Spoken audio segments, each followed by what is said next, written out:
네. 시간이 되셨으므로 다 함께 일어나셔서 대림절 넷째 주일 예배를 하나님 앞에 드리도록 하겠습니다. 우리에게 향하신 여호와의 인자하심이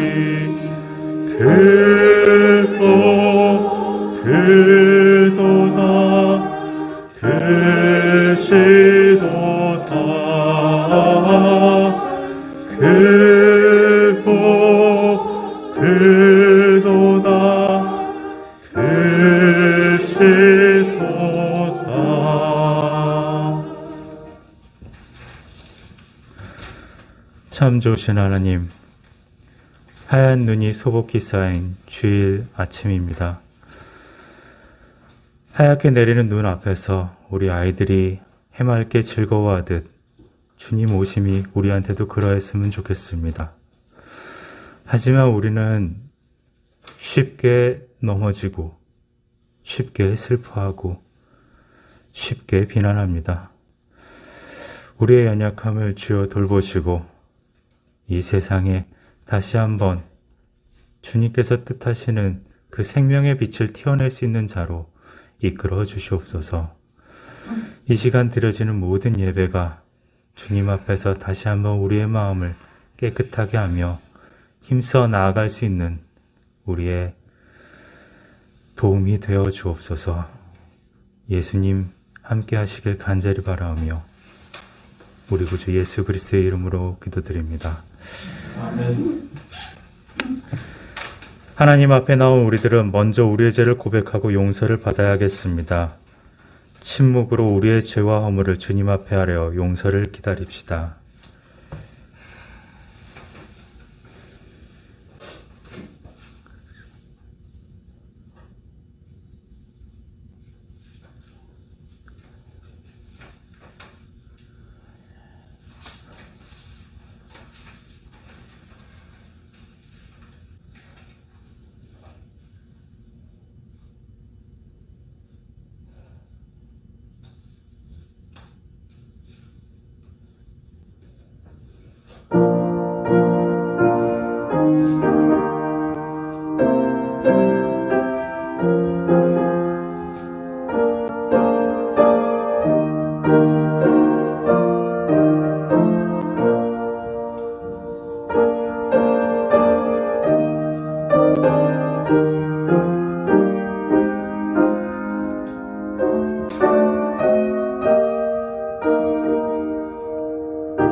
누구든지 그리스도 안에 있으면 그는 새로운 피조물입니다. 옛 것은 지나갔습니다. 보십시오. 새 것이 되었습니다. 이 말씀에 의하여 우리의 죄가 사함받고 새 삶이 주어졌음을 믿습니다. 아멘. 다 함께 사도신조로 신앙고백 드리시겠습니다. 전능하사 천지를 만드신 하나님 아버지를 내가 믿사오며 그 외아들 우리 주 예수 그리스도를 믿사오니 이는 성령으로 잉태하사 동정녀 마리아에게 낳으시고 본디오 빌라도에게 고난을 받으사 십자가에 못 박혀 죽으시고 장사한 지 사흘 만에 죽은 자 가운데서 다시 살아나시며 하늘에 오르사 전능하신 하나님 우편에 앉아 계시다가 저리로서 산 자와 죽은 자를 심판하러 오시리라. 성령을 믿사오며 거룩한 공회와 성도가 서로 교통하는 것과 죄를 사하여 주시는 것과 몸이 다시 사는 것과 영원히 사는 것을 믿사옵나이다. 아멘. 함께 성시교도 드리겠습니다. 나는 시온의 의가 빛같이 예루살렘의 구원의 횃불같이 나타나도록 시온을 위하여 정착하지 아니하며 예루살렘을 위하여 쉬지 아니할 것인지 이방 나라들이 내 공의를 묻 왕이 다 내 영광을 볼 것이요 너는 여호와의 이름으로 정하셨을 때 이름으로 일컬을 것이며 너는 또 여호와의 손에 아름다운 관 내 하나님의 손에 왕관이 될 것이라. 원하는데 주는 하늘을 하고 강림하시고 주 앞에서 산들이 진동하기를 불이 섭을 사르며 불이 물을 끓임 같게 하사 주의 원수들이 주의 이름을 알게 하시며 이방 나라들로 주 앞에서 떨게 하옵소서. 주께서 강림하사 우리가 생각하지 못한 두려운 일을 행하시던 그때 산들이 주 앞에서 진동하였사오니 주 외에는 자기를 앙망하는 자를 위하여 이런 일을 행한 신을 예부터 들은 자도 없고 눈으로 본 자도 없었나이다. 아멘. 함께 자리에 앉으셔서 찬송 102장 함께 찬양 드리시겠습니다.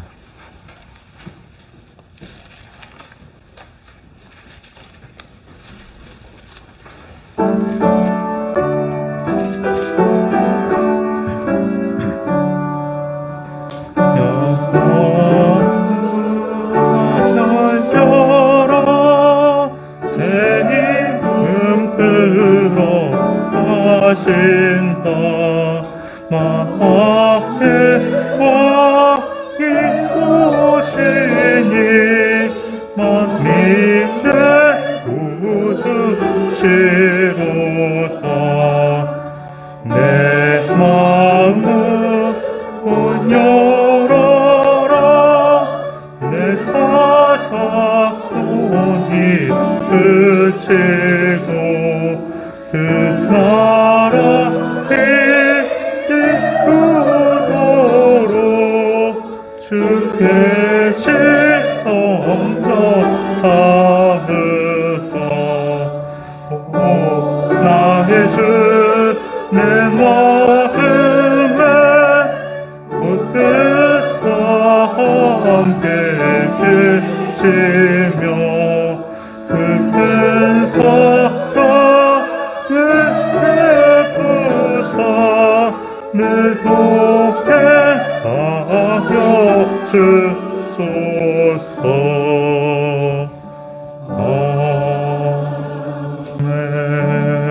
아멘. 이 시간 우리를 대표해서 김용진 교우님께서 기도를 그리고 한승은 선생님께서 기도를 그리고 김용진 교우님께서 성경 봉독 이후에 성가대서 너 예수께 조용히 나가라는 찬송 그리고 목사님께서 나오셔서 환대받지 못한 악이라는 제목으로 말씀 전해주시겠습니다.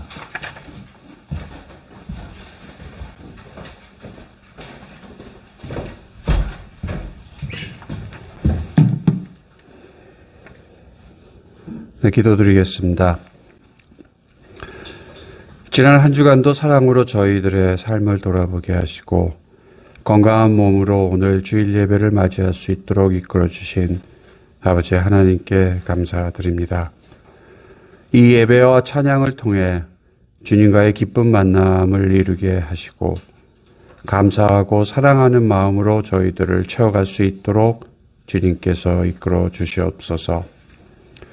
곧 이 땅에 다시 오실 주님, 한 해 동안 저희들의 믿음 위에 굳게 서지 못했던 일들이 너무나 많습니다. 이제 10여일밖에 남지 않았지만 이 해에 맡겨진 각자의 소임을 끝까지 잘 감당할 수 있도록 도와주시고 후회되지 않는 한 해로 마무리될 수 있도록 최선을 다하는 저희들 되게 하여 주시옵소서. 특별히 분열과 갈등으로 혼란스러운 나라와 국민을 위해 그 어느 때보다도 더 간절하게 기도드립니다. 11월 위드 코로나가 시작된 이후 오랜만에 북적이는 식당과 술집에서 기대감의 일행을 밝혀주시던 자영업 사장님들의 웃음소리가 채 가시기도 전에 연말 대목에 또다시 시작된 방역 강화로 이젠 주저앉고 더 이상 버틸 힘이 없는 많은 이들의 슬픔과 원망을 이 시간 생각합니다.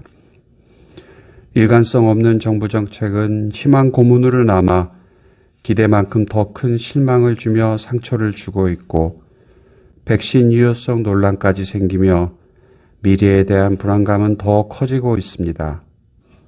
텅 빈 가게가 넘쳐나고 일자리는 없고 바닥 경기는 너무나 어려운데 5년 국정을 새롭게 책임질 대통령을 선출하는 선거 과정을 지켜보면 다음 세대에 대한 미안함과 걱정만이 앞설 뿐입니다.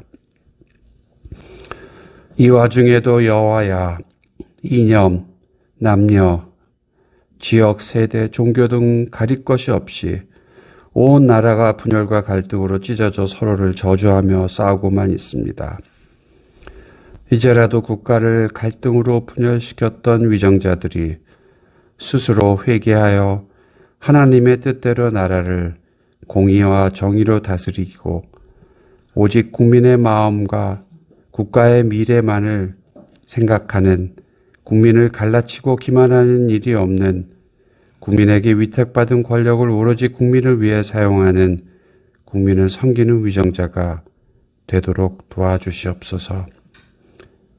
평화의 왕으로 오신 예수님, 모든 크리스찬에게 기도는 능력이고 기도는 기적을 일으킬 수 있다고 믿습니다.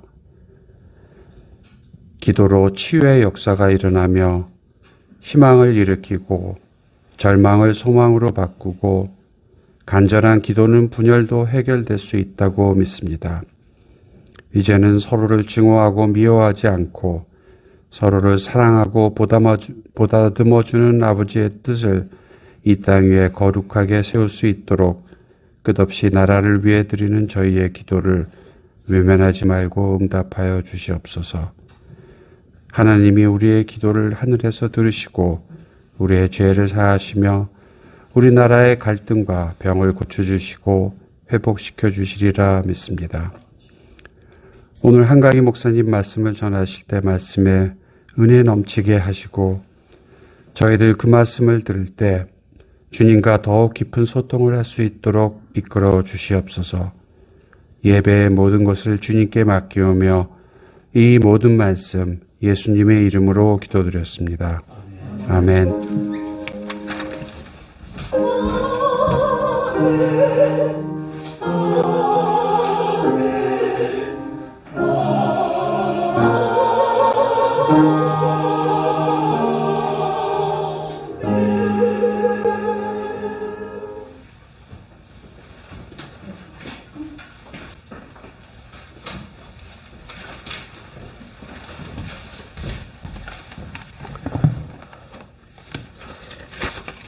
예, 오늘의 말씀은 마태복음 2장 16절에서 23절입니다. 봉독하도록 하겠습니다. 헤롯은 박사들에게 속은 것을 알고 몹시 노하였다. 그는 사람을 보내어 그 박사들에게 알아본 때를 기준으로 베들레헴과 그 가까운 온 지역에 사는 2살짜리부터 그 아래의 산의 아이를 모조리 죽였다. 이리하여 예언자 에레미야를 시켜서 하신 말씀이 이루어졌다. 라마에서 소리가 들려왔다. 울부짖으며 크게 애곡하는 소리다. 라헬이 자식들을 잃고 우는데 자식들이 없어졌으므로 위로를 받으려 하지 않았다. 헤롯이 죽은 뒤에 주의 천사가 이집트에 있는 요셉에게 꿈에 나타나서 말하기를 일어나서 아기와 어머니를 데리고 이스라엘 땅으로 가거라. 그 아기의 목숨을 노리던 자들이 죽었다 하였다. 요셉이 일어나서 아기와 어머니를 데리고 이스라엘 땅으로 들어왔다. 그러나 요셉은 아칼라오가 아버지 헤롯의 뒤를 이어 유대 지방의 왕이 되었다는 말을 듣고 그곳으로 가기를 두려워했다. 그는 꿈의 지시를 받고 갈릴리 지방으로 떠나서 나사렛이라는 동네로 가서 살았다. 이리하여 예언자들을 시켜서 말씀하신 바 그는 나사렛 사람이라고 불릴 것이다 하신 말씀이 이루어졌다.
아멘.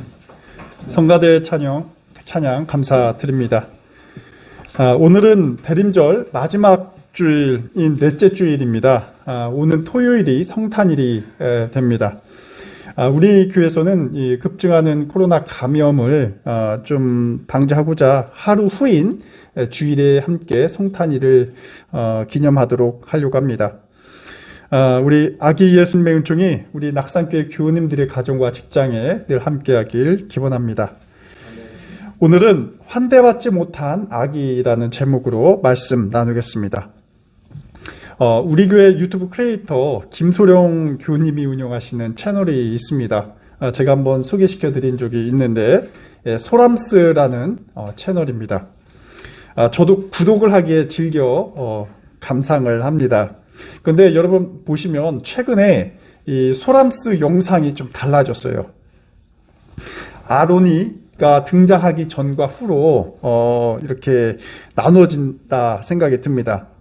전에는 여행이라든지 먹방이라든지 이런 것이 주를 이루다가 최근에는 아로니, 이 땡수 영상이 굉장히 많이 올라와요. 그만큼 우리 소람스 운영자의 관심이 아로니에 집중되었다라고 이렇게 생각이 듭니다. 이제 육아 전문 채널로 변경돼도 좋겠다 생각이 들 정도로 잘 아기 키우는 모습이 담겨져 있습니다. 육아 영상 속에는 아로니가 제법 커가는 모습을 잘 볼 수 있습니다. 갓난아기지만 이제는 교회에 나올 정도로 굉장히 사회생활도 넓어지는 것 같습니다. 저번 아로니가 교회 다녀갔을 때 제 아내랑 이야기를 나눴어요. 두 분 모두 아기를 너무 잘 키우신다라는 이야기였습니다. 저 같은 경우는 재원이를 낳고서 굉장히 허둥지둥되고 그렇게 어려웠었는데 두 분은 육아 베테랑 같아요. 그래서 두 분을 통해서 아로니가 얼마나 사랑받고 자라는지 느낄 수가 있었습니다. 아기들은 사랑받을 권리가 있습니다. 인간으로서 가장 연약하게 태어난 시기에 부모의 사랑만큼이나 값진 것은 없습니다. 유아 시절 부모의 사랑이 결핍되면 아이들이 사회성이 떨어지게 됩니다. 아이들은 불안감 속에 있게 되고 또 유대감 형성에 있어서 장애가 있게 되죠. 그리고 성장했을 때 반사회적 행동을 할 우려가 높습니다. 우리 아론이가 이종석, 김소령 교우님의 사랑을 듬뿍 받고 건강하게 커가길 빕니다. 또 오늘 참석하지 않으셨지만 우리 박중선, 김예신 교우님의 아들 이누도 사랑으로 커가길 빕니다. 오늘 아침 제가 아기 이야기를 꺼낸 이유는 우리 사회에 너무나도 많은 아이들이 사랑을 받지 못하고 있기 때문입니다. 서울시 관악구에 있는 주사랑 공동체라는 그 공동체가 있습니다. 우리에게는 베이비박스로 알려진 기독교 기관입니다. 베이비박스라고 여러분 들어보셨을지 모르겠습니다. 베이비박스는 버려지는 아이들을 살리기 위해서 만든 생명보호장치라고 할 수가 있습니다. 2009년 12월에 주사랑 공동체 교회가 담벼락에 이 베이비박스를 설치하면서 이 사역이 시작되었다 합니다. 주사랑 공동체 설립자 이종락 목사님이 계십니다. 이분이 처음의 때를 이렇게 회상을 하고 있습니다. 쌀쌀한 초봄 새벽 3시경에 한 남성이 급히 전화를 합니다. 자신의 아이를 교회 대문 앞에 두고 갈 테니 잘 보살펴달라는 친부의 전화였습니다. 황급히 교회 문을 열어본 이종락 목사는 굴비 상자에 담긴 아이를 보고 깜짝 놀랐습니다. 생선 비린내가 진동하는 상자 주위에 길고양이들이 어슬렁거리고 있었습니다. 그래서 이종락 목사는 이 사건을 통해서 버려진 아기를 안전하게 거두어 살리는 일이 자신의 소명이라 생각하고 지금까지 이 사업을 진행하고 있습니다. 주사랑 공동체에만 이렇게 버려지는 아기가 한 해에 200명에 가깝다고 합니다. 굉장히 많은 숫자예요. 그런데 그 사연이 굉장히 처절합니다. 출산한 청소년부터 해서 심각한 장애 때문에 키울 여력이 없는 부모들, 또 미혼모에 이르기까지 굉장히 다양하고 복잡한 상황에 있는 사람들이 아이를 베이비 박스에 드롭하고 갑니다. 또 어떤 때에는 아기가 탯줄조차 그대로여서 CCTV를 한번 찾아봤다고 합니다. 어린 엄마도 방금 출산으로 하혈하면서 아이를 베이비박스 앞에 놓고 발을 동동대는 모습이 그대로 영상에 담겨 있었습니다. 또 어떤 경우는 추운 겨울 베이비박스에다가 아기를 둬야 되는데 그걸 잘 몰라가지고 옆에 외부에 두고 가서 아기가 동사에서 죽은 경우도 있습니다. 굉장히 안타까운 상황입니다. 베이비박스를 설치하고 소문이 났는지 2, 3일에 한 번씩 베이비박스 벨이 울리기 시작합니다. 정말 죄송합니다. 이 아이를 잘 돌봐 주십시오. 저는 찾지 말아 주십시오. 라는 메모지와 함께 갓난아이가 울고 있습니다.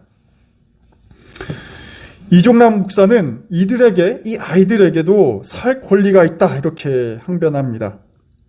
세상에 생명을 달고 나온 그 갓난아기조차 부모에게 버려지고 사회와 공동체로부터 환대받지 못하고 있는 현실은 우리의 마음을 편치 않게 합니다. 아직도 우리는 알지 못하지만 이 지구상에는 지금도 수많은 영아들이 버려지고 있을 것입니다. 하지만 우리 세계가 그들을 환대하지 못하고 있습니다. 이는 분명히 비극입니다. 지금 우리가 대림절 마지막 주일을 보내면서 우리가 믿는 예수님, 이분도 분명 환대받지 못했습니다. 그리고 아기 예수와 동시대에 태어난 다른 이름 없는 아기들도 환대받지 못했습니다.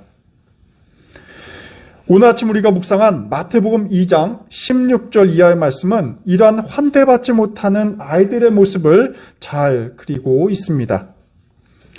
세상에서 가장 강력한 헤롯이 세상에서 가장 약한 아이들을 적대하는 모습을 우리는 보게 됩니다. 헤롯의 영아 학살로 알려진 오늘 이야기는 환대받지 못하는 아이들을 위해서 우리 기독교인들이 무엇을 기억하고 또 실천해야 될지 전하고 있습니다. 오늘 이야기 상황은 사실 13절로 거슬러 올라갑니다. 하나님의 천사가 요셉에게 나타납니다. 헤롯이 아기 예수를 찾아서 죽이려 하니 마리와 함께 도망치라는 메시지를 전합니다. 이미 헤롯은 분노할 대로 분노했습니다. 베들레헴에 메시아가 탄생할 것이라는 소문이 점차 확산되었고 헤롯은 자신의 왕권이 위협받고 있음을 짐작하게 됩니다. 그래서 헤롯은 여기서 메시아를 죽이는 방식을 선택합니다. 헤롯은 로마 제국과 굉장히 친밀한 관계를 맺으면서 유대 백성의 세금을 약탈하고 또 폭정을 일삼던 왕으로 알려져 있죠. 이러한 왕이 자신의 왕권을 유지하기 위해서 그 위협하는 그 존재를 제거하는 것은 어쩌면 당연한 일이었을 것입니다. 그래서 요셉은 천사의 말대로 아기 예수와 또 아내를 데리고 이집트로 황급히 탈출합니다. 베들레헴에서 이집트 변두리까지만 해도 약 120km가 넘는 굉장히 먼 거리였습니다. 하지만 일단 헤롯의 눈을 피하는 것이 최선책이었습니다. 요셉 가정은 헤롯이 죽을 때까지 이 이집트에서 난민살이를 합니다. 이집트에는 이미 디아스포라 유대인들이 살고 있었기 때문에 그리 낯설지만은 않았을 것입니다. 그래서 요셉은 아마도 이집트에서 목수 일을 하면서 생계를 유지했을 것입니다. 하지만 문제는 다른 데에 있었습니다. 바로 베들레헴의 아기들이 문제였습니다. 이들은 요셉이나 마리아와 같이 천사로부터 어떤 고지도 받지 못했습니다. 가뜩이나 난폭한 헤롯이 동방 박사들에게까지도 속았으니 그 분노가 극에 다다랐을 것입니다. 우리는 헤롯이 베들레헴에 남긴 아이들조차도 죽이려고 어렵지 않게 추측할 수 있습니다. 실제로 헤롯은 베들레헴과 그 인근에 있는 2살 아래의 모든 남자 아기를 죽이라고 명합니다. 헤롯이 당시 학살한 아이들, 여러분 몇 명 정도 될까요? 대략 한 20명 정도가 됐다고 합니다.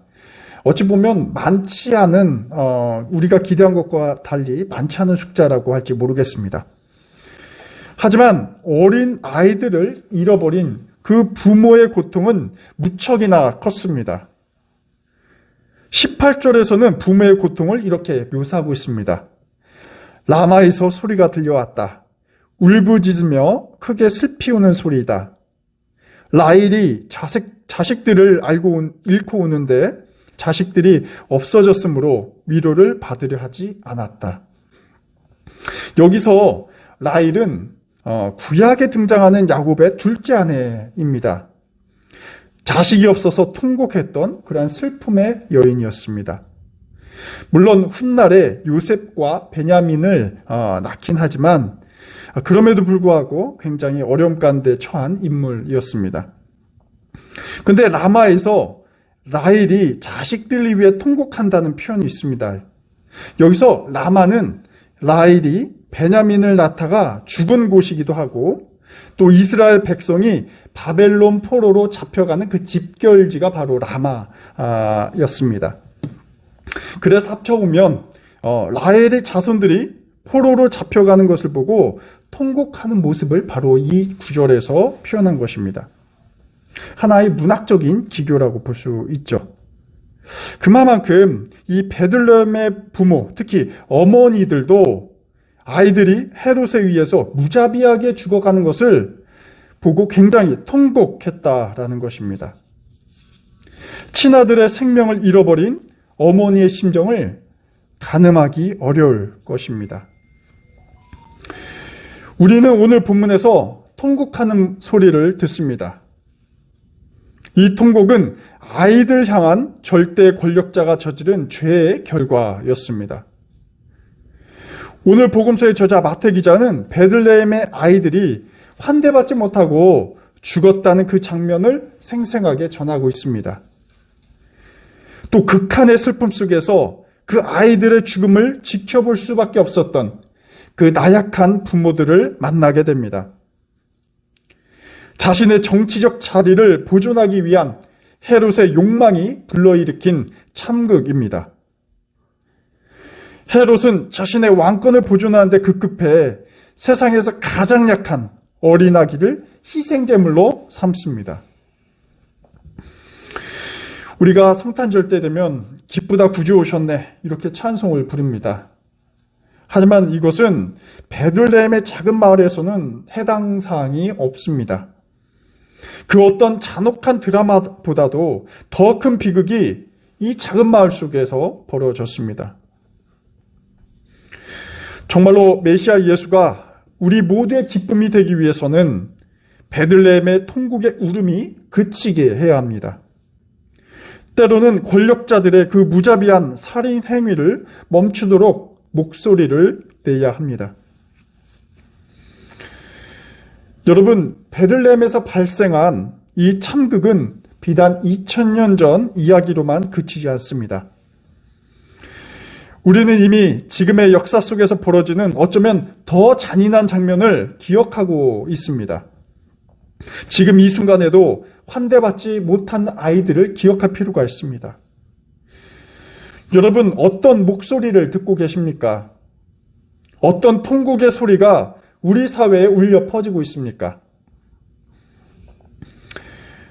작년 이맘쯤에 정인이 학대 사건이 있었습니다.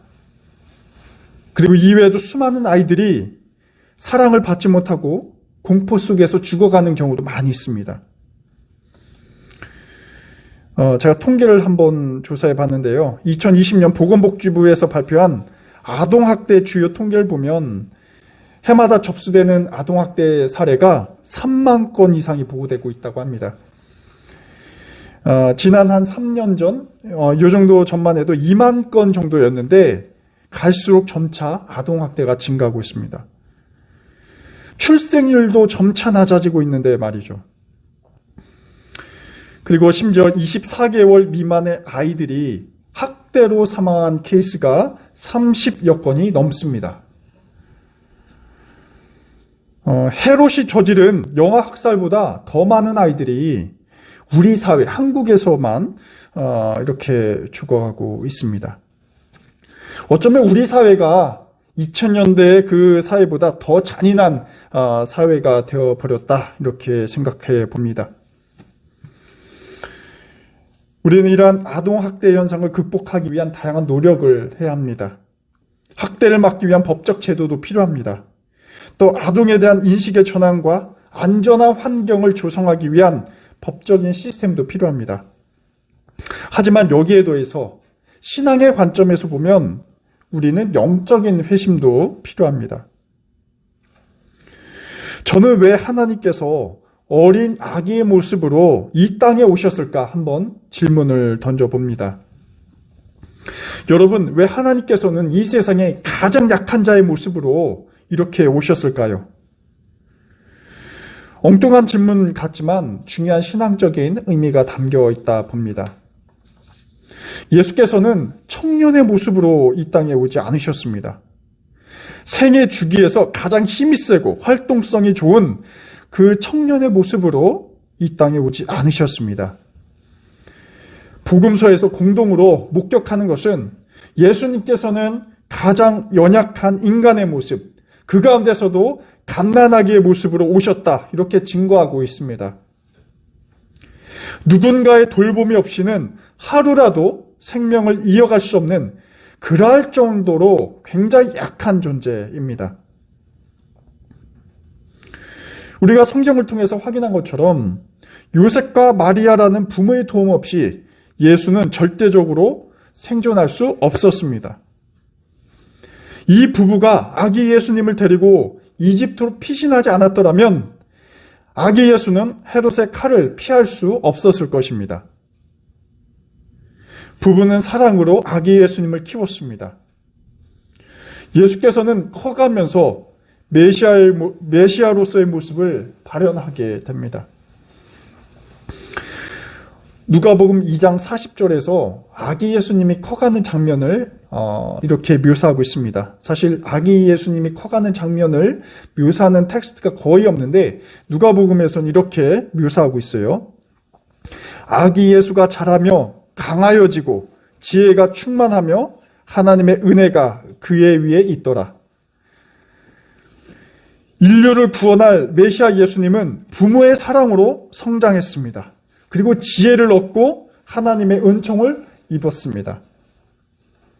이것은 다분히 예수님만의 특별한 대우가 아닐 것입니다. 세상의 모든 아기들이 누릴 권리입니다. 또한 아이들을 환대해야 하는 것은 부모와 공동체의 선택이 아니라 하나의 의무입니다. 우리는 이런 하나님의 은혜를 이 세상의 모든 아이들에게서 발견해야 합니다. 여기서 아이는 단순히 신체적으로 연약한 어린아이만을 의미하진 않을 것입니다. 아이처럼 사회적 보호를 필요하는 모든 사람이라고 연관지어도 좋겠습니다. 가장 연약하지만 그들 안에서 이 땅을 하나님의 나라로 또 변화시킬 그러한 능력이 바로 담겨 있습니다. 우리는 이 성경적 관점 하나만으로도 아이들을 바라보고 또 대하는 태도를 바꿔 나갈 수 있습니다. 또 아이뿐만 아니라 세상의 모든 약자들을 이러한 시선으로 바라봐야 합니다. 올해 우리 교회 하반기 선교 후원금을 2곳 선정해서 보내드렸습니다. 우리 귀한 선교 헌금을 해주신 우리 교우님 모든 분들께 감사드립니다. 한 곳은 오늘 말씀드린 주사랑 공동체입니다. 작은 액수일지 모르겠지만 이를 통해서 아이들이 조금이나마 따뜻한 겨울을 맞이했으면 좋겠습니다. 이렇게 하는 것이 아기 예수님께 하는 것이라고 믿습니다. 또 선교 후원금을 한국 그리스도교 신앙과 직제협의회 프로그램에 지원하는 데 사용을 했습니다. 이 협의회에서는 연말을 맞이해서 어제 예수의 전당에서 이웃과 함께하는 성탄 음악회를 개최했습니다. 사회적 소외받는 자들을 이웃들을 초청해서 음악을 통해 주님의 오심을 함께 기뻐하는 시간을 나눴습니다. 앞으로 오는 토요일 우리가 성탄일을 맞습니다. 코로나로 인해서 사회적 거리두기가 강화되는 것만큼 이웃에 대한 우리의 관심도 점차 멀어지지 않나 이러한 느낌을 받습니다. 하지만 우리 그리스도인들은 주님께 받은 환대와 사랑을 통해서 그렇지 못한 약자들을 함께 위로해주고 또 응원해주길 기대합니다.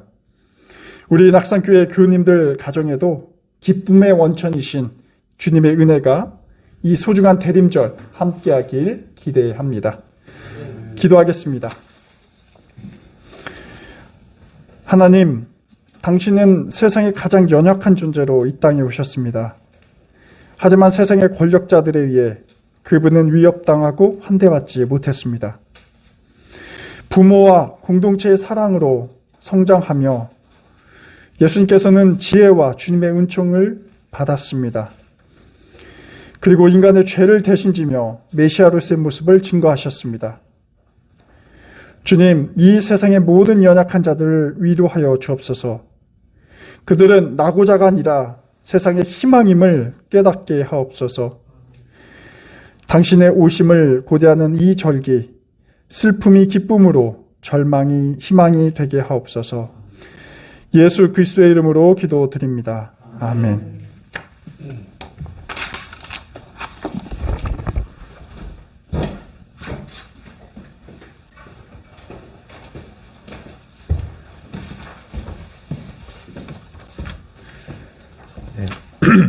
찬송 120장 함께 찬양 드리시겠습니다.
이 시간 다 함께 일어서셔서 봉헌의 시간을 갖도록 하겠습니다.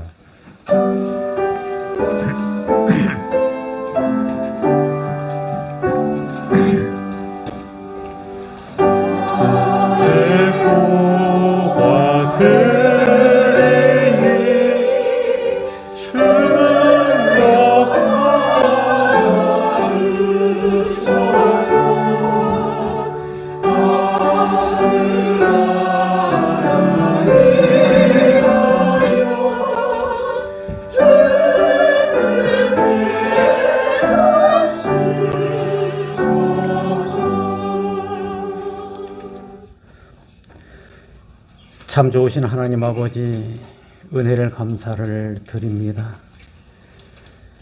오늘 주일 예배가 벌써 금년도 한 주만 남겨난 참으로 1년 동안 저희들이 연초 예배를 드리면서 코로나가 금년이 마지막일 것이라고 생각하면서 예배를 드렸습니다. 또한 백신만 나오면은 코로나가 종식될 것으로 저희들이 기대를 했습니다. 그러나 주님, 아직까지도 코로나는 진행형으로 있습니다. 주님, 저희들을 불쌍히 여겨 주시옵소서. 많은 사람들이 코로나 인하여 어려움을 당하고 있습니다. 한치 앞을 바라볼 수 없다고 외치는 사람들 많이 있습니다. 주님, 저희들이 그 자들을 돌아보게 하시고 그 자들을 위하여 기도할 수 있는 믿음을 허락하여 주시옵소서. 수고하고 무거운 짐진 자들아 다 내게 오라. 내가 너희를 편히 쉬게 해주시겠다고 말씀하신 주님을 기억할 수 있도록 도와주시옵소서. 갈릴리 바다를 말씀으로 잠잠케 하셨던, 자연을 순종하게 하셨던 주님, 이 코로나19를 주님의 능력으로 종식될 수 있도록 도와주시옵소서. 주님, 또한 저희들이 이 시간 적은 물질 주님 앞에 드렸습니다. 주님, 이 물질이 쓰여진 곳에 하나님의 영광이 나타나게 하시고 참으로 주위에 어렵고 헐벗고 참으로 불쌍한 사람들을 구제하는 데도 쓰여질 수 있도록 주님 도와주시옵소서. 예수님의 이름으로 기도드리옵나이다. 아멘.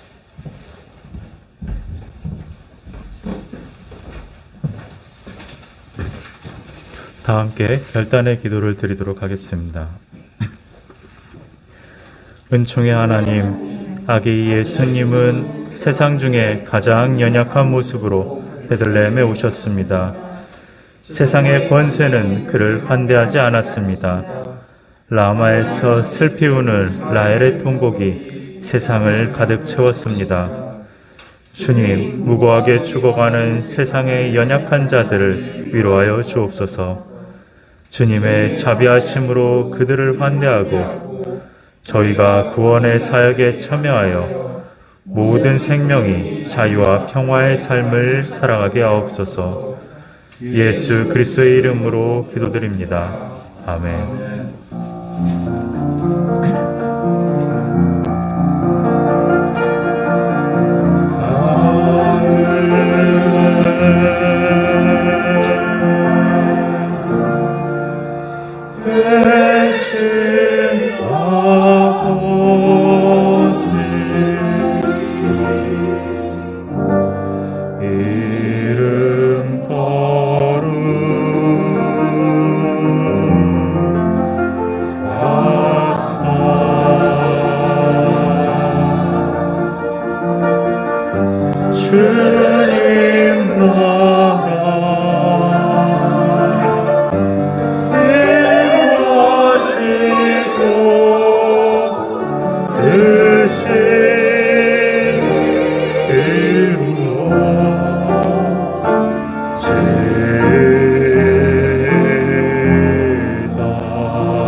또 시험에 들게 마시고 악에서 구원하소서.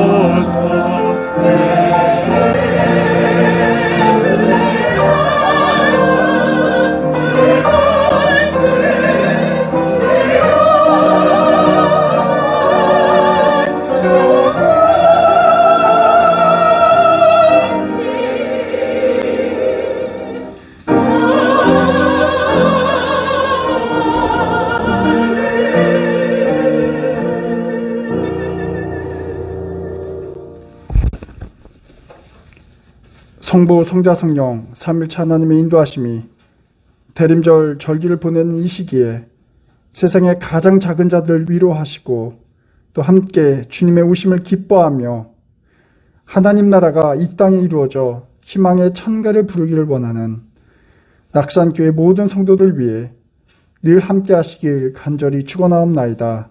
아멘.